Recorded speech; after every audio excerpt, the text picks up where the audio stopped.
The bathroom has reorganized your life. The seat in the cinema is on the aisle now. The road trip requires planning around rest stops every 90 minutes. The meeting you sit through has a timer running in the background that has nothing to do with the agenda. At 30, the bladder held 400 milliliters, and the signal to empty came every 4 to 5 hours. At 60, the signal comes every 90 minutes. You assumed the prostate. The prostate is one of 3 systems, and it may not be the one that changed the most. Your bladder wall stiffened through the same chemistry that browned the lens of your eye, reaching its stretch threshold at half the volume it held at 30. Your prostate narrowed the outflow through the urethra, leaving residual volume the bladder can never fully empty. And a hormone you've probably never heard of, the one that concentrated your urine overnight so you could sleep through without waking, declined with age, doubling the volume, arriving into a container with half its functional capacity. 3 systems. 3 independent physics, each one modest alone. Together they produce the frequency that rearranged your daily life. What changed inside the container? Compliance, the engineering term for how much volume a container accepts per unit of pressure increase. A compliant bladder stretches easily under low pressure, accepting 400 to 500 milliliters of urine while maintaining intravesical pressure below 15 centimeters of water. Stretch receptors embedded in the bladder wall fire when wall tension reaches a threshold. Wall tension, not volume, is what triggers the signal. A flexible wall reaches that tension at 400 milliliters because the wall stretches easily and distributes the pressure across a large surface area. As volume increases, the compliant wall expands outward, the surface area grows, and the tension per unit area of wall remains low because the expanding surface distributes the pressure over a progressively larger area. The stretch receptors sit in the wall waiting for the tension to reach their firing threshold, and the compliant wall delays that threshold by expanding faster than the pressure climbs. The bladder is a sphere, and the Laplace relationship for a sphere differs from the cylindrical geometry that applies to blood vessels. Wall tension in a sphere equals pressure times radius divided by twice the wall thickness, rather than the cylinder's pressure times radius divided by wall thickness alone. The factor of 2 in the denominator means a spherical container tolerates twice the pressure at the same wall tension as a cylinder of identical radius and thickness. The spherical advantage is why the healthy bladder holds 400 milliliters at low tension. As the bladder fills and expands, the increasing radius distributes the rising pressure across a larger spherical surface, and the factor of 2 advantage keeps the tension below the receptor threshold across a wide volume range. When the wall stiffens and cannot expand, the radius stays small, the surface area stays small, and the spherical advantage that distributed pressure across an expanding surface disappears. The tension rises steeply because the geometry that was protecting the wall required expansion to function. A stiff wall reaches the identical tension at 200 to 250 milliliters because the rigid wall cannot stretch, the surface area does not expand, and the pressure concentrates on a wall whose area is not increasing to absorb it. The tension per unit area rises steeply with each additional milliliter of urine. The stretch receptors fire at half the volume because the wall delivered twice the tension per milliliter of filling. The signal to void is a tension signal, not a volume signal, and the stiffened wall converts modest volume into high tension through the physics of a container that cannot expand to accommodate its contents. Stiffening arrives through a chemistry the presbyopia discussion described, operating on a different tissue. Advanced glycation end products, the Maillard crosslinks that form when glucose reacts with collagen and elastin proteins over decades of exposure, accumulate in the detrusor muscle of the bladder wall through the identical chemistry that stiffened the crystalline proteins in the lens. Glucose binds to a lysine or arginine residue on a collagen fiber, undergoes a series of chemical rearrangements over weeks, and forms a permanent covalent bridge to an adjacent fiber. Each bridge reduces the distance the 2 fibers can separate under stretch.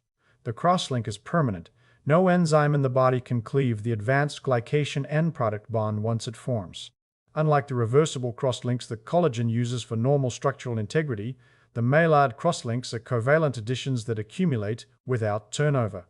Millions of bridges accumulating across 3 decades of adult life progressively reduce the wall's ability to expand under the low pressures that normal filling produces. The accumulation is proportional to time and to average blood glucose concentration, which is why diabetes accelerates the stiffening. Higher circulating glucose means more substrate for the Maillard reaction, more cross-links per year, and faster compliance loss than age alone would produce. Bladder compliance decline with aging follows this progression through measurable stages. Collagen to smooth muscle ratio in the detrusor increases with age as cross-linked collagen replaces the compliant smooth muscle that once dominated the wall composition. El-Badawi and colleagues documented these structural changes in the Journal of Urology. The wall becomes more fibrous and less muscular, more rigid and less elastic, reporting fullness at volumes the younger wall would have accommodated without triggering any signal. Consequence is arithmetic. A bladder that once accepted the original capacity before the stretch receptors now fires at 200 to 250. The container did not shrink. The wall reported full sooner because the stiffened wall reached its tension threshold at a lower volume. At a typical urine production rate of 1 to 2 milliliters per minute, the original capacity took 4 to 5 hours to accumulate.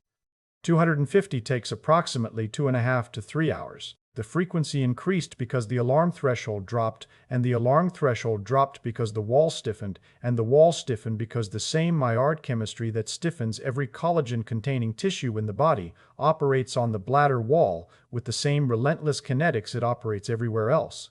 Container stiffened.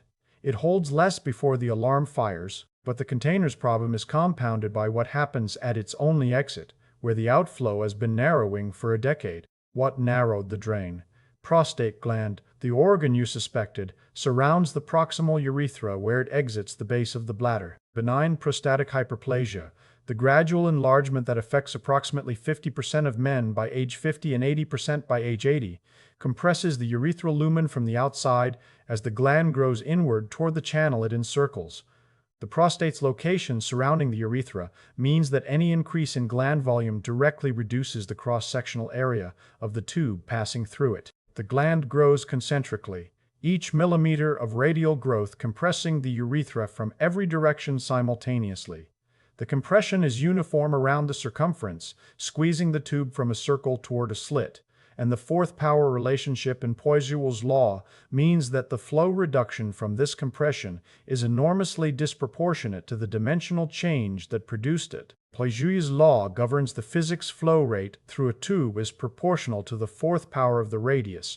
A 20% reduction in the urethral radius produces a 59% reduction in flow rate because 0.8 raised to the fourth power equals 0.41. The fourth power makes the relationship severe. A 10% radius reduction produces a 34% flow reduction, a 30% radius reduction produces a 76% flow reduction, and a 50% reduction produces a 94% flow reduction, leaving only 6% of the original flow. The relationship is the same Poiseuille physics governing flow through every biological tube in the body, applied here to a tube being compressed from the outside by a gland that grows for decades without stopping. The stream weakens. Voiding takes longer. The detrusor muscle, which must generate the pressure to push urine past the obstruction, responds to the chronic resistance by hypertrophying, thickening the muscular wall to generate more contractile force. The hypertrophy is the bladder's adaptation to the increased outflow resistance, identical in principle to a heart muscle thickening in response to aortic stenosis, more muscle to push against more resistance. But the thickened wall is a stiffer wall, and the stiffening from detrusor hypertrophy compounds the stiffening from Maillard crosslinking. The prostate's outflow obstruction degrades the bladder's compliance through a second mechanism independent of the age-related crosslinking. Two sources of wall stiffness, one from aging chemistry and one from the bladder's own adaptation to outflow resistance, converging on the same compliance reduction from different causes. Now the residual volume. After voiding through a partially obstructed urethra, 50 to 100 milliliters of urine remain in the bladder. Urine the detrusor muscle could not push past the narrowed outlet. The detrusor generates contractile force during voiding, and the contraction must generate enough pressure to exceed the resistance of the narrowed urethra. As the bladder empties and the volume decreases, the detrusor's mechanical advantage diminishes. Less volume means less wall stretch, and less wall stretch means less contractile force through the length-tension relationship of smooth muscle. At some point during each void, the declining contractile force falls below the resistance of the obstruction, and the flow stops with urine still remaining. The residual volume is the amount of urine present when the detrussor's force curve crosses below the outflow resistance curve, and the intersection point moves to a higher residual volume as the obstruction increases. A 400 milliliter container minus 100 milliliters of residual equals 300 milliliters of usable capacity. Combined with the compliance reduction from the stiffened wall, the stretch receptors fire at 250 milliliters, minus 100 milliliters of residual volume that was already there when filling began, equals 150 milliliters of usable capacity for new urine, 150 milliliters. The container that held 400 at 30 now holds 150 of new urine before the alarm fires. At 1.5 milliliters per minute of urine production, the reduced capacity divided by 1.5 equals 100 minutes. The convergence interval is the arithmetic of two systems converging, reduced compliance plus residual volume. Not one dramatic failure, two modest changes whose arithmetic compounds. Pressure-volume curve of the aging bladder shifts leftward, with threshold tension arriving at progressively lower volumes across each decade after 50. Yoshimura and Chancellor established this relationship in reviews in urology. I traced my own frequency shift to the compliance arithmetic the week the 150 milliliter number became specific. The signal that arrived every 90 minutes was arriving at a threshold, the stiffened wall set into a container. The residual volume had already partially filled. Not a failure of will, not an anxiety about bathrooms. The physics of a wall that could not stretch and a drain that could not empty, producing a usable capacity that was 38% of what it had been 3 decades earlier. Container stiffened. The drain narrowed. The volume these two changes can accommodate has dropped from the original capacity to the reduced capacity. But a third system has been changing the production rate, and its shift is most dramatic at the time you most need it to slow down. What controls how much urine the kidneys produce overnight? Antidiuretic hormone released from the posterior pituitary gland acts on receptors in the renal collecting duct and inserts water channels called aquaporins into the duct membrane. Each aquaporin is a protein pore spanning the cell membrane of the collecting duct, forming a channel precisely shaped to allow water molecules to pass through in single file while excluding ions and larger solutes. The channel is specific to water. Sodium, potassium, chloride, and urea cannot pass through the aquaporin pore because the channel's internal diameter and electrostatic charge profile reject everything except the water molecule's specific size and polarity. When antidiuretic hormone binds its receptor on the collecting duct cell, the cell moves preformed aquaporin-containing vesicles from a subapical storage compartment to the membrane surface through snare-mediated exocytosis, the same vesicle fusion mechanism synaptic vesicles used to release neurotransmitters at nerve terminals. The vesicle membrane merges with the cell membrane, and the aquaporin proteins sitting in the vesicle membrane become part of the cell surface, inserting hundreds of water channels into the collecting duct membrane within minutes. The membrane transforms from water impermeable to water permeable, and the osmotic gradient between the dilute duct fluid and the concentrated medullary interstitium drives water through the newly inserted channels back into the bloodstream, concentrating the urine. More aquaporins in the membrane means more water reabsorbed, means more concentrated urine means less volume in the bladder. In younger adults, antidiuretic hormone follows a circadian rhythm. Levels peak during sleep, inserting the maximum number of aquaporins into the collecting duct membrane overnight. Overnight urine production drops to 20 to 25% of the 24-hour total. At a daily production of 1.5 liters, overnight production between 10 in the evening and 6 in the morning equals 300 to 375 milliliters across 8 hours, approximately 40 to 47 milliliters per hour. A compliant bladder holding the original capacity accommodates the entire overnight production without reaching the tension threshold that triggers the signal to void. You sleep through because the hormone reduced the production rate to a level the bladder could buffer across the full night. After 50, the circadian peak flattens through two mechanisms. the hypothalamic neurons that produce antidiuretic hormone show reduced circadian oscillation with age, producing a flatter hormone profile with less difference between daytime and nighttime levels. Simultaneously, the kidney's sensitivity to the hormone that is produced may decrease, requiring higher hormone concentrations to insert the same number of aquaporins into the collecting duct membrane. The combined effect of less hormone being produced and less kidney response to the hormone that arrives means the overnight concentration mechanism operates at a fraction of its younger capacity. Nighttime antidiuretic hormone levels decline, reducing the number of aquaporins the kidneys insert into the collecting duct membrane overnight. Fewer aquaporins means less water reabsorbed, means more dilute urine, means more volume. Overnight production rises from 20 to 25% of the daily total to 33 to 50%. The production rate during the hours you sleep effectively doubles. Circadian amplitude of antidiuretic hormone secretion decreases progressively with age, with the most significant flattening occurring after the sixth decade. Asplund measured this decline in the Scandinavian Journal of Urology and Nephrology.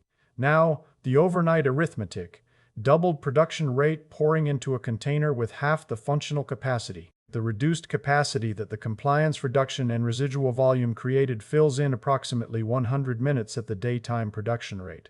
At the doubled overnight rate, it fills in approximately 50 to 60 minutes, 2 to 3 bathroom visits per night. The nocturia that fragments your sleep is 3 systems converging between midnight and 6 in the morning, the stiffened wall, the incomplete emptying, and the doubled overnight production. Each one modest alone, together the sleep architecture shatters. Each waking episode fragments the 90-minute sleep cycle the brain requires to complete a full pass-through light sleep, deep sleep, and rapid eye movement sleep. 2 to 3 voids per night produce 2 to 3 cycle interruptions, preventing the consolidated deep sleep that the brain uses for memory consolidation, tissue repair hormone release, and immune function maintenance. The frequency that reorganized the daytime also reorganized the night, and the reorganization of the night produces the daytime fatigue, cognitive fog, and reduced concentration that compound with the symptom itself. The 3-system convergence does not merely produce a bathroom problem. It produces a sleep problem that generates its own secondary consequences across every waking hour. And then, 3 systems, each independently producing modest change. The convergence produces the dramatic symptom. If you blame the prostate, you were identifying 1/3 of the equation and possibly not the third that changed the most. The antidiuretic hormone decline, the system you never considered, may contribute more to nocturia than the prostate, the system you blamed. The frequency was never a single organ problem. It was a 3-organ convergence, and the math is specific enough to calculate. What happens when all 3 change simultaneously? Each system alone produces modest change. Compliance decline alone, capacity drops from 400 to 250 milliliters, UP every 3 hours instead of 4 to 5.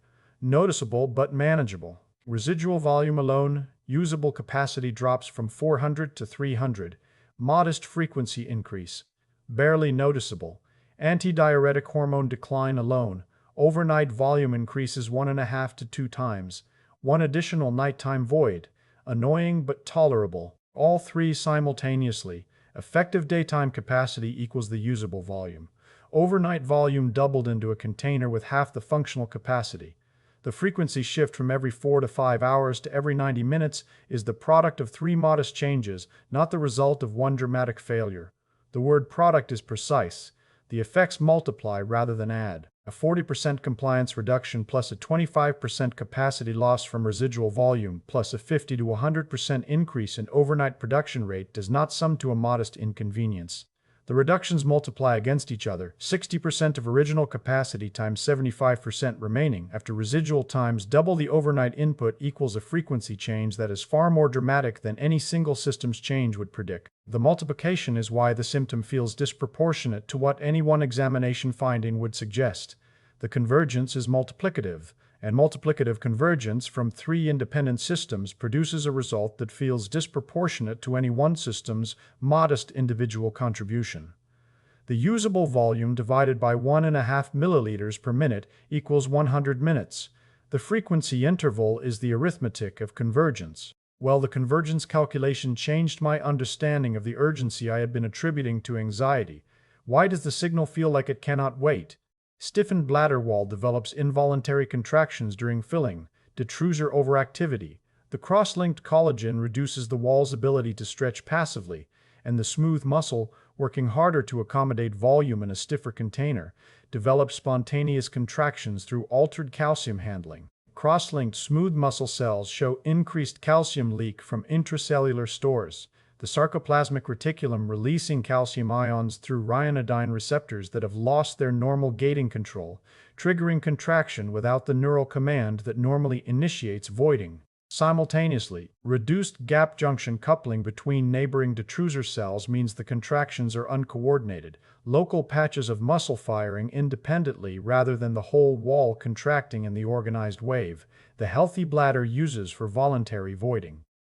The uncoordinated local contractions produce the sensation of urgency without producing effective emptying, the muscle firing before you decide to void. You experience the contraction as urgency, the bladder pressing toward emptying against your conscious intention to hold.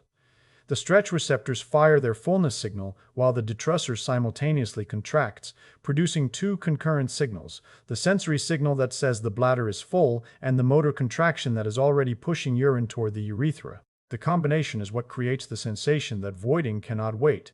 The conscious mind receives the fullness signal and simultaneously feels the bladder already beginning to empty. The urgency is a stiff bladder generating involuntary contractions that the voluntary sphincter must override, and the override becomes progressively more difficult as the wall stiffness increases with age.